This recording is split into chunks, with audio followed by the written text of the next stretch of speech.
Good morning, Malta and Gozo, and welcome to another edition of Lovin Daily. I'm your host, Chris Perugine, and today I'm joined by Jonathan Chilia. Today's program will have an interview with the mayor of St. Julian's, who will be talking about the rising violence and also the waste management in the area. But before that, we'll start with the headlines. We'll start with a sad story today about a 46-year-old man who died in a tragic accident last night. The doctors' union is calling out the tourism ministry as amateur and predicting a total collapse within days of the tourism industry. There's been a 28-month delay on a very important judgment regarding political billboards. A woman has been forced to travel to Gozo to pay 10 euros to a local council on a local council fee because she can't pay it online. And the women's lobby group is urging for the new equality minister not to decriminalize prostitution. So we'll start with the first story, a very sad story today. A 46-year-old man from Ormi has been pronounced dead. He was involved in a tragic ploughing accident last night at about 8 p.m. We don't really know much more details yet. This is a breaking story this morning, but Magistrate Josette Demicoli has opened an inquiry. That's exactly right. So obviously we will be following this case, so do check out lovinmalta.com for more information as we get it. Moving on to the second story, quite a major story. It seems like COVID-19 is very much back in the news, not like it really left. But this morning, the Medical Association of Malta has expressed its disappointment in the amateur Ministry of Tourism as COVID-19 cases continue to rise for the 11th consecutive day on the island. So the head of the MAM, Martin Balzan, today said, that Malta being put on the UK's green list was nothing but a poisoned chalice. And he said that, if something was not done drastically and very quickly, Malta will be very quickly finding itself on the EU's red list once again. And he warned that the tourism industry might collapse within days. Now, this is quite a shocking, change of events, because just a few weeks ago, we were down to single digits daily cases. Numbers were really, really dropping. Yesterday, Malta found 55 new cases. Lovin Malta looked into these 55 new cases. 50 of them were unvaccinated, young foreign language students in Malta. So it goes to show kind of where these cases are coming from. They are being imported from abroad. They also pointed out that a lot of them are coming from the UK and bringing the variant with them. So quite a shocking turn of events after it seemed like Malta had kind of gotten a handle of the situation.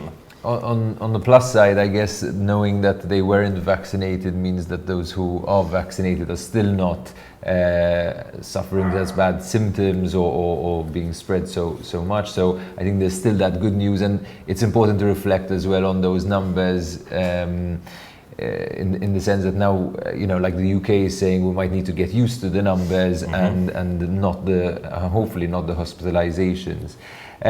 Moving on to our next story, there was a constitutional court case filed in 2016 that has still not been decided. It was an important court case that the Nationalist Party filed against a legal notice that was restricting the use of political billboards throughout the year, because it was adding a fee to any billboards that were not done within the 3 months of an election campaign. What's interesting about this case is that it was meant to be decided on March 2019, so the case was virtually closed in March 2019 by Judge Joseph R. McAuliffe. But even though he had promised to give a judgment, this judgment has still not arrived. It's been deferred 19 times, this case, and it was last meant to be issued this week, but it was postponed again. So this is an interesting case because PN is arguing that they are targeted mostly by this legal notice because the government is allowed to do billboards as government and those are not considered to be political. What is also relevant to know is that after the constitutional case was filed, this legal notice was put on hold as well and changed. So, but it's interesting that a court case takes so long to be decided, right? Even when it's technically sort of all the evidence and everything has been taken. Hearing about cases being deferred in Malta has become the standard. I'm not shocked at all. This case has been delayed once again to the 22nd of September, so we'll have to see what happens then. Let's hope it doesn't get delayed any further. But it does show an interesting insight into kind of the business behind billboards, political billboards in Malta. You know, every time it's an election season, these billboards are quite iconic. You know, back in the day, they would be very, very brutal against the opposite party. So a bit of an insight into the industry behind the scenes there. Moving on to the next story. This is quite an interesting story, especially as Malta tries to modernize itself.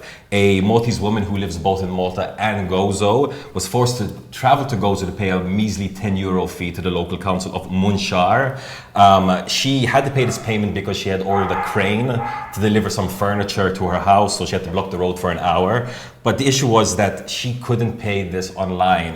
The local council did not allow her to send a digital payment, and you know, she just lamented the fact that she had to take 3 hours of leave from her job just to travel to pay this €10 fee when she argued she should be able to pay it online. Now, under the story, which got a lot of traction, people were saying, can't you send it by post, etc., etc. But you know, it does raise the question. You know, Malta, it is 2021.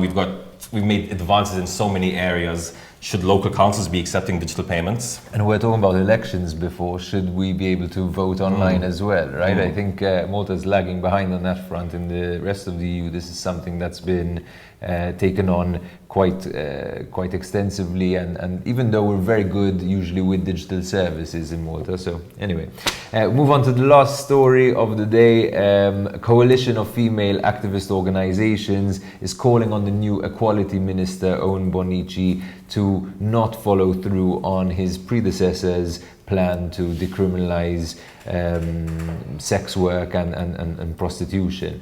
The Coalition on Human Trafficking and Prostitution argues that these proposals that were proposed by Razian Kutayar, the former minister who's now been removed from cabinet, that the proposals do not appreciate the link between legalized prostitution and human trafficking. They're saying Malta has failed to reach minimum standards when it comes to the elimination of trade of people and the sex trade, and this proposal would just enable the illegitimate behavior of pimps and traffickers.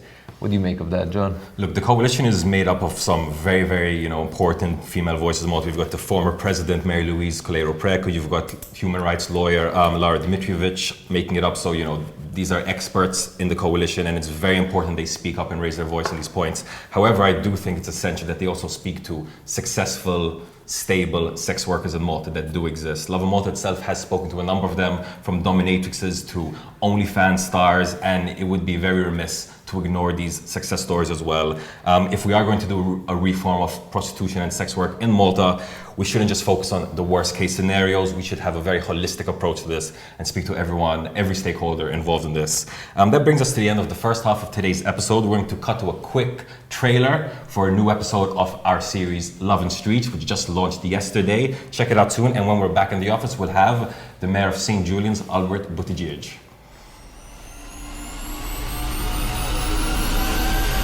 Valletta, honestly, is one of those places in Malta that gets prettier and prettier every time I see it. In today's episode of Lovin Streets, we'll be headed towards an icon of Maltese streets, a place with a very colorful history as well as a notorious reputation.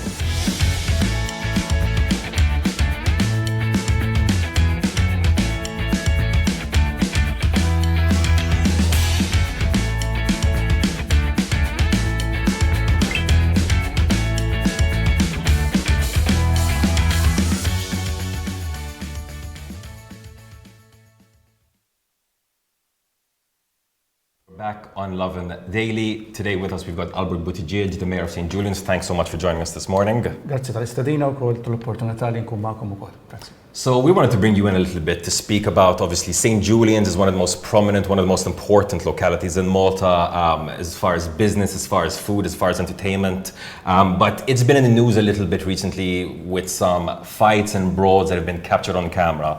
Obviously, summer's here. People are starting to go out a bit more. Tourists are starting to, come back to the island. Is this increase in violence in the locality worrying for you? Il-mistqal risposta tiegħek hija iva għaliex fir-realtà San Ġiljan mhuwiex biss post ta' divertiment. Ħafna drabi aħna niftakru li San Ġiljan għalina huwa paċe fil.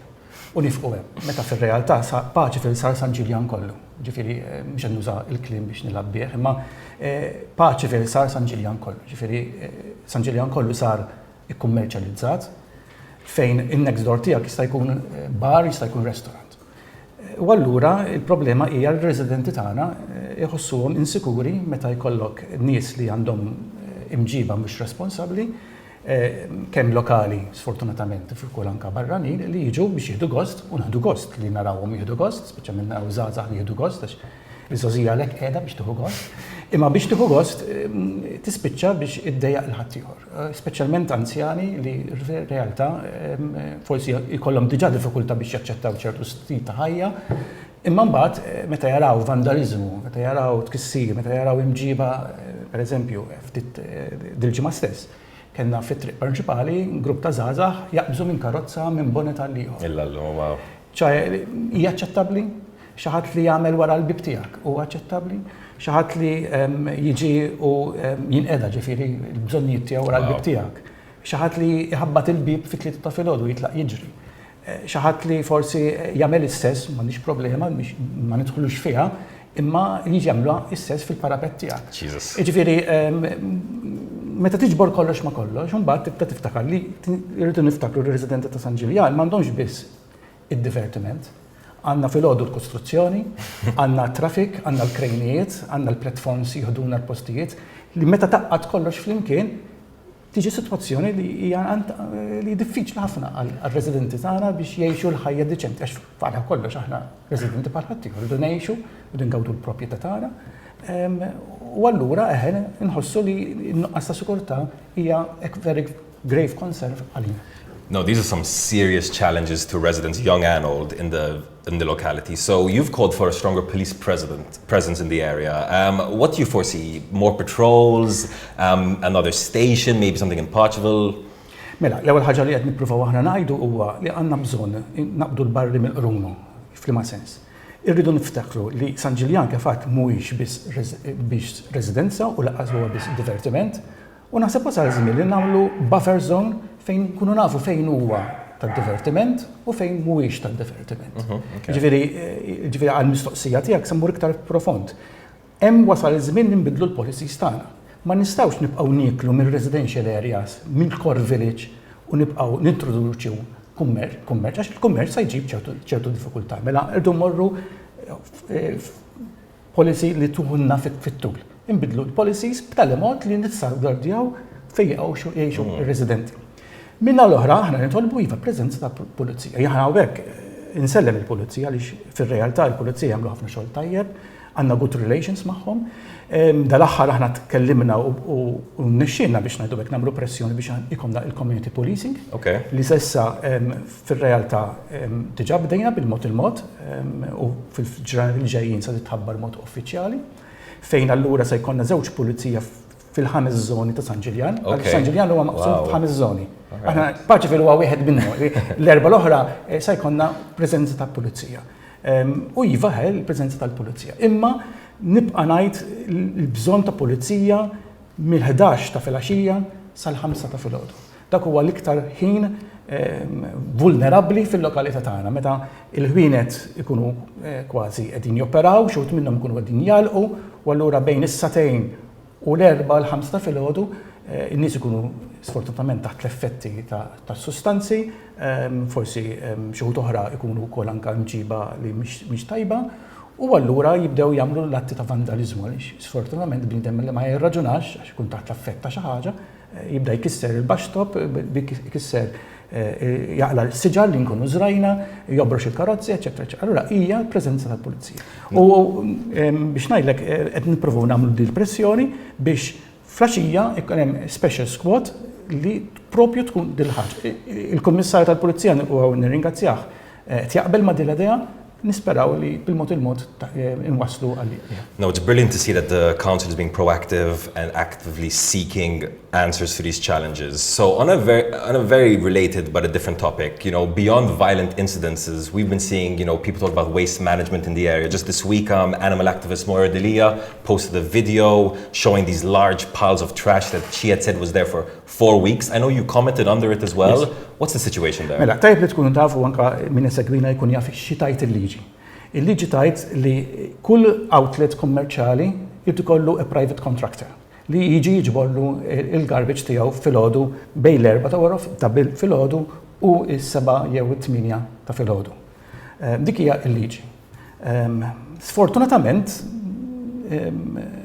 ċertu outlets, biex ma nsemmix ma ċerti outlets, jaqgħu minn din ħaġa. U allura m'hemmx enforcement. U għax m'hemmx enforcement jaf li dam ħadd mhux se jħarku, ħadd mhux se jiċċekkja, ħadd mhux se jgħidlu xejn u jaqbad dak li jkollu borsa sewda, l-isforzi kollha li qed nagħmlu biex nisseparaw l-iskart titlaq għax ġod il-borsa jkun hemm ikel, jkun hemm flix, kemm kollox minn kollox. U jitfaħħa f'kantoniera. Li l-Kunsill mhuwiex obbligat u laqas imħallas u laqas huwa parti mir-remit tiegħu. Aħna bħala kunsill aħna niġbru biss dak li huwa residenzjali.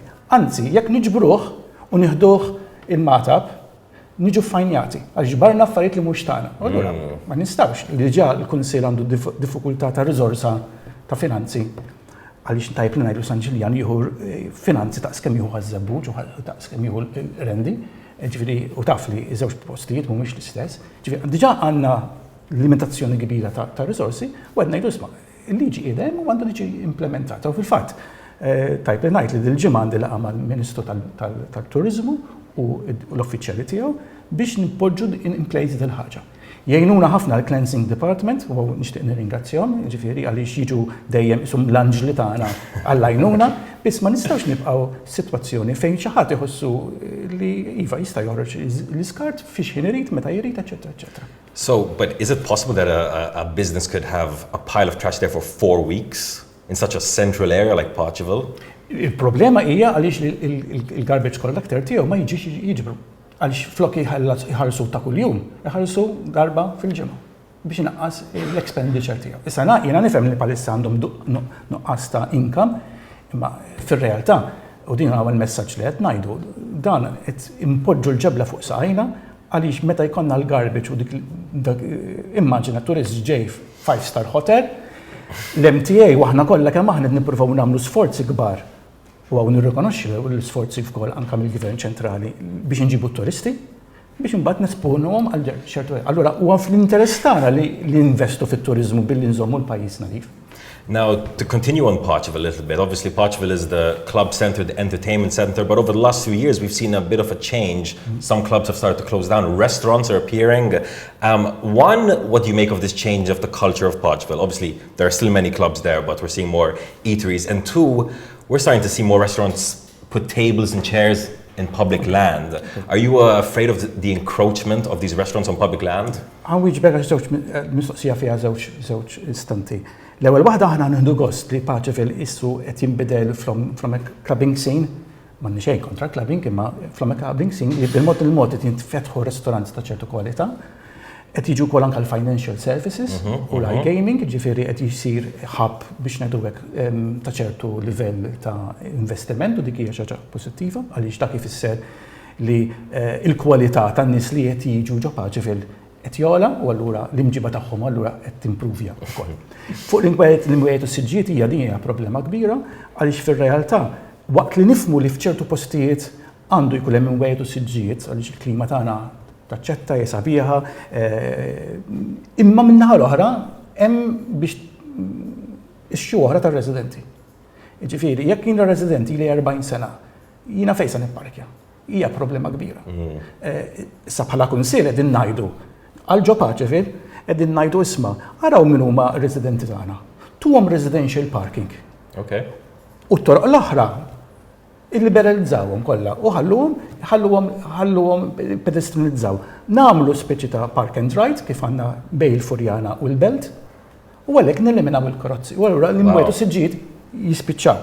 Imma ma nistax ikun li anzjan li ilu 30 sena jgħix hemmhekk f'daqqa waħda isib platform qudiemu tal-imod li ma jistax jipparkja l-karozza jew inkella jkollu tfal tiegħu li għalih li jiġu t-tfal tiegħu jaraw hija xi ħaġa ta' għajnuna u m'għandhomx fejn jipparkjaw din hija realtà mhux biss ta' ċivili, ta' San Ġiljan, hija ta' Swieqi, hija wkoll anke ta' Taslima u anke postijiet oħra. Ġifieri waqt li nifhmu li l-bżonn tal-kummerċ huwa valur importanti li ngħinu l-kummerċ, imma fl-istess ħin ma jistax il-kummerċ jiġi qabel l-interessi tan-nies. Ġifieri kellna każijiet fejn xi ħadd iddeċida li min garax jagħmlu bar. Umbagħad m'għandniex problema, imma mbagħad ħames parkeġġi inkluż tad-diżabilità. Inkluż tad-diżabilità. Umbagħad għax nafu l-Malta kif taħdem naf il-dak, naf il-ieħor, naf il-oħra.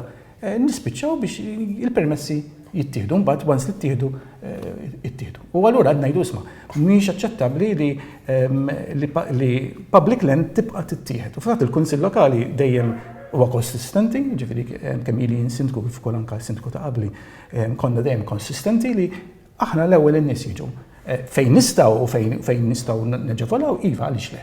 Imma minnaħa l-oħra ma nistgħux kif jgħid il-Malti nżarmaw knisja biex narmaw oħra, ġifieri biex ngħidlilek inkisserli il-ħadd ieħor, ġifieri.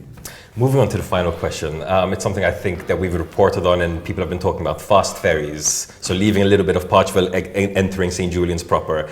You've been vocal about the fast ferries. We're seeing more and more companies starting to operate in Malta. Does the government, do these companies ignore local councils' concerns when it comes to operations like fast ferries entering their locality? Mela, fuq il-fast ferry aħna fil-prinċipju għedin naqblu miegħu, ġifieri huwa importanti li nsibu mezzi ta' alternattiva ta' kif aħna nimxu minn post għal ieħor. Imma narġa' ngħidlek l-istess mistoqsija li għatlek. Biex nagħmlu l-fast ferry ma nkissrux xi ħaġa oħra. Jiġifieri fil-każ tagħna l-applikazzjoni kienet ġol Balluta, meta il-policies ma vvintajthom xejn, ma ktimtom xejn, imma qegħdin hemm li jgħid li l-Balluta it's a swimming zone, it's a bay, it's not a commercial port, jiġifieri mhijiex port li jidħol katamaran ta' 33 metru 22 darba kuljum. U allura iva aħna flimkien ma' NGOs oħra u ma' soċjetà ċivili wessalna il-ħaġa. Sfortunatament il-permess ingħata u aħna kellna mmorru għal fażi l-oħra li aħna nkunu assertivi billi aħna ninżlu hemm fuq il-lokal u waqfu il-proċess. Ningrazzjaw ukoll anke l-applikant li fehem li ma setax ikompli b'dan il-mod u fil-fatt aħna qegħdin issa b'diskussjoni miegħu biex jinstabu alternattivi ta' post. Għaliex fil-realtà il-Balluta u forsi minn din l-akkwata jaf jgħollu l-uniku żvok li baqalhom in-nies. Jiġifieri ittieħdu ħafna artijiet, ittieħdu l-bankini għall-imwiet u s-siġġijiet, ittieħdu postijiet kollha. Issa anke l-bajja stoħdilna, jiġifieri waqt li nifhmu l-importanza tal-fast ferry, imma aħna il-location kienet hija ta' diffikultà lina. Where could some alternatives be? Would it be in St. Julian's as well? F'dal-moment qegħdin f'diskussjoni, allura ikun prematur li jiena nkun qed nitkellem, imma nista' ngħid li flimkien mal-applikant li anka issa isu irrealizzaw u biddel ukoll anka l-attitudni li kien qiegħed jieħu qabel, poġġa hemm mejda magħna u qed nisimgħu xulxin. U jiena nemmen li meta tisma' xulxin ninstab soluzzjoni. Dik xi ħaġa li nemmen ħafna fiha li f'kull problema poġġi bil-qiegħda, iddiskuti, għajjat, għajt li trid fuq dak li għandek fuq l-istonkum dak li jkun, imma toħroġ minn mejda qabel ma ssib a common factor, common ground. U naħseb li innexxiena f'dil ħaġa wkoll. Well, Albert, you know, like I said, St. Julian's is one of the most prominent, one of the most important localities in Malta. We'll definitely be following your efforts to make the place a better locality. And once again, thank you again for coming this morning. That brings us to the end of today's episode of Lovin Daily. From everyone here at the team, have a day full of lovin'.